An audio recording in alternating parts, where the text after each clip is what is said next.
해마다 성주간이 시작되는 주님 천안 성지주일과 예수님의 죽음을 전하는 오늘 성금요일에는 순환 복음을 듣습니다. 그런데 그때마다 느끼는 것은 당황스럽게도 다리가 아프다입니다. 게다가 성금요일에 읽는 순환 복음은 요한복음 18장부터 19장으로 무려 82절에 이릅니다. 순환복음은 한 번 읽기에는 참으로 긴 글입니다. 그러나 이 긴 글에 있는 예수님의 순환이 내 생활과 연결되고 예수님이 했던 오신 그 길을 나의 일상에서 체험하며 사순시기를 보냈다면 순환기에 우리의 마음이 함께 저려올 것입니다. 그리고 다리가 아프다는 것을 느끼지도 못할 것입니다. 박준식 씨라는 시인의 성금요일의 일기라는 내용이 있습니다. 요한의 부축으로 들어오는 어머니께 공포에 질문인 은신처의 사도들이 어머니께 인사합니다. 불안, 절망, 비통함, 침묵, 도망갔던 사도들이 요한에게 조용히 묻습니다. 오늘 골고타에서 어떤 일이 일어났는지 모든 이들이 궁금하다면서 요한에게 묻습니다. 요한은 침묵을 지키다가 입술을 지그시 깨물면서 말합니다.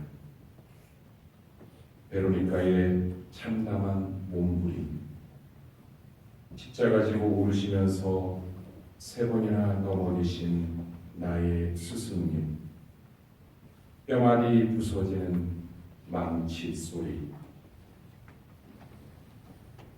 당신의 죽음 앞에서도 오른편 죄수를 용서하시는 자비로우신 하느님,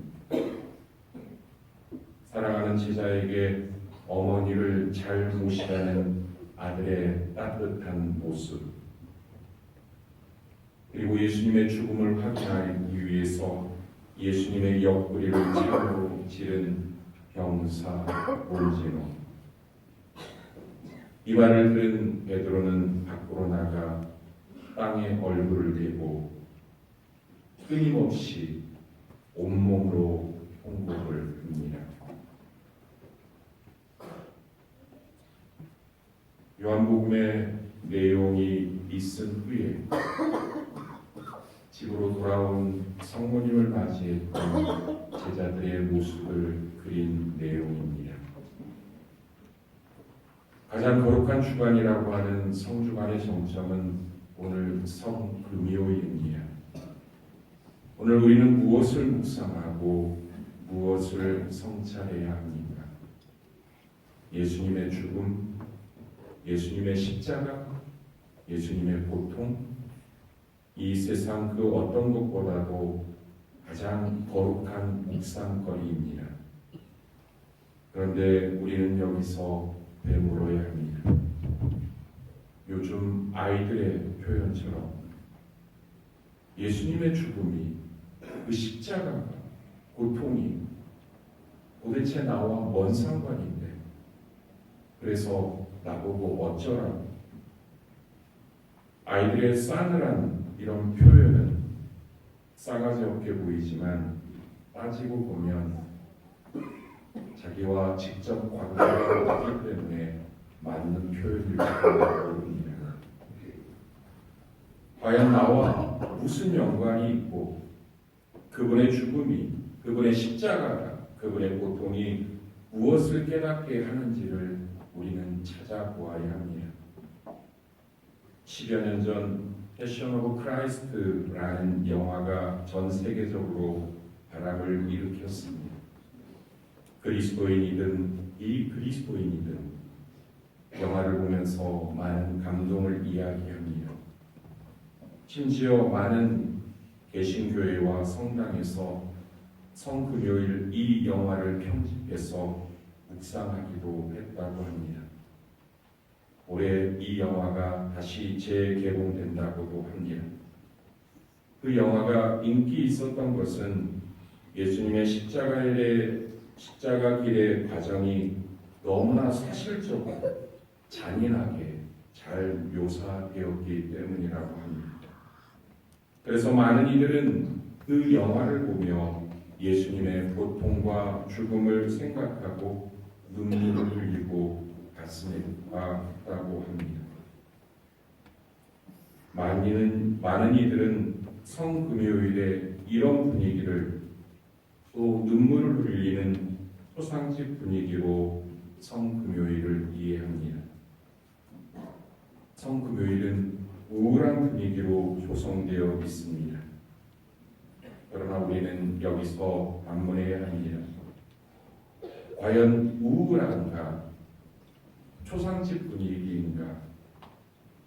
성금요일은 그 죽음, 그 십자가, 그 고통만을 묵상하는 것이 아닙니다.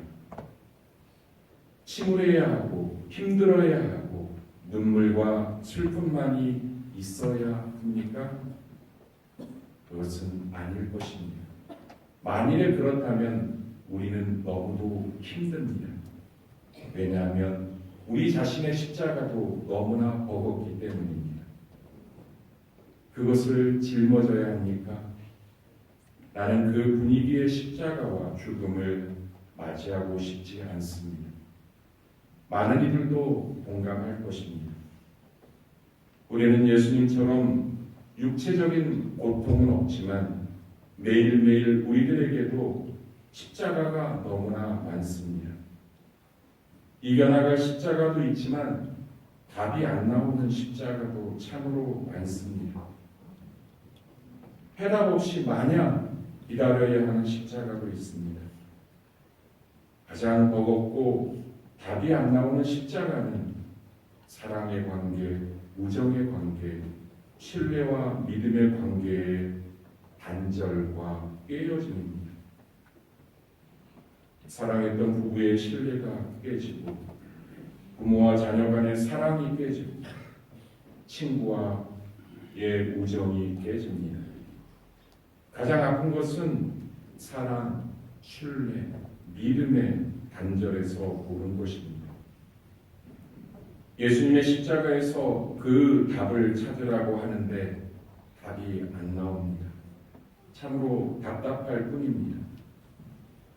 잠시 예수님을 팔아넘긴 유다의 모습에 우리는 머물러 보도록 합시다. 그 모습에서 저는 답을 찾을 수 있지 않을까 생각을 해봅니다. 이스카리옷 유다, 그는 예수님의 제자입니다. 신뢰를 받았습니다.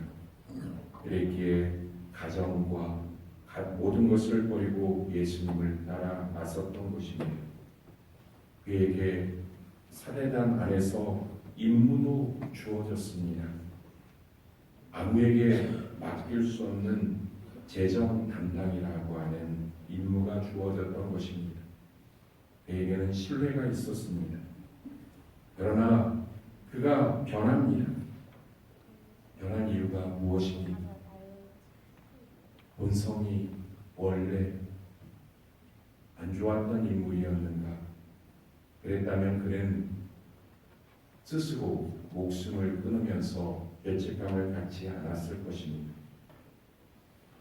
그는 바로 돈이라고 하는 마귀에 유혹되어 자기 인생, 가정마저 포기하며 선택했던 제자의 길, 예수님과의 관계를 떼어버렸던 것입니다.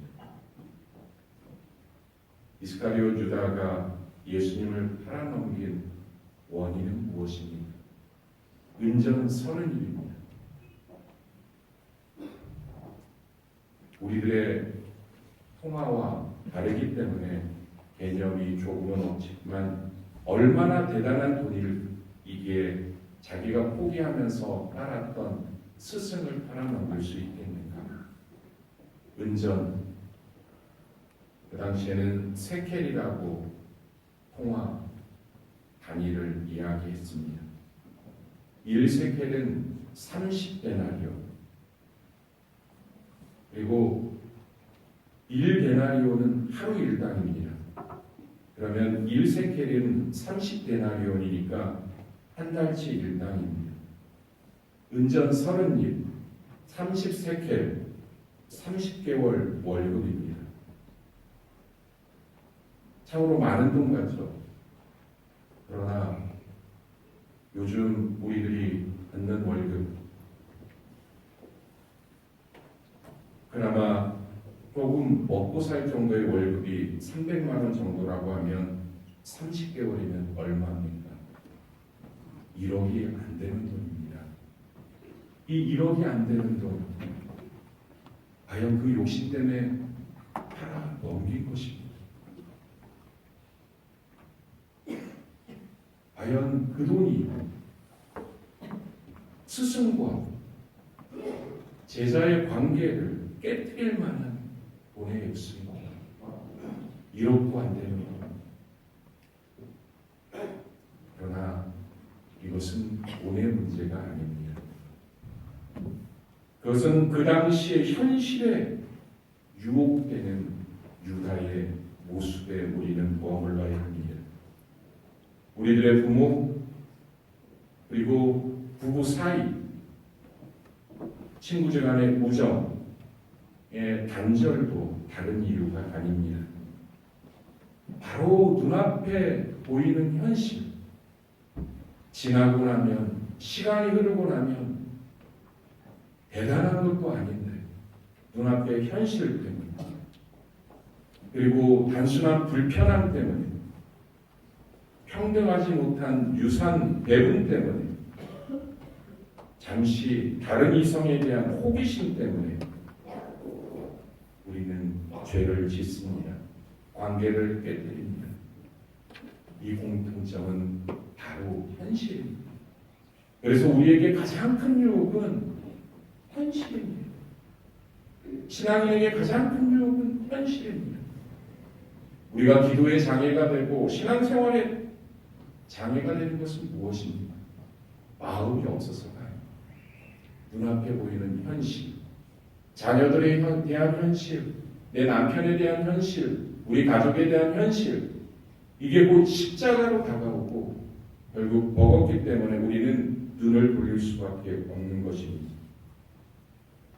예수님은 이 현실 유혹에 빠진 유다를 바라보면서 이 세상에 태어나지 않았더라면이라는 후회를 하십니다.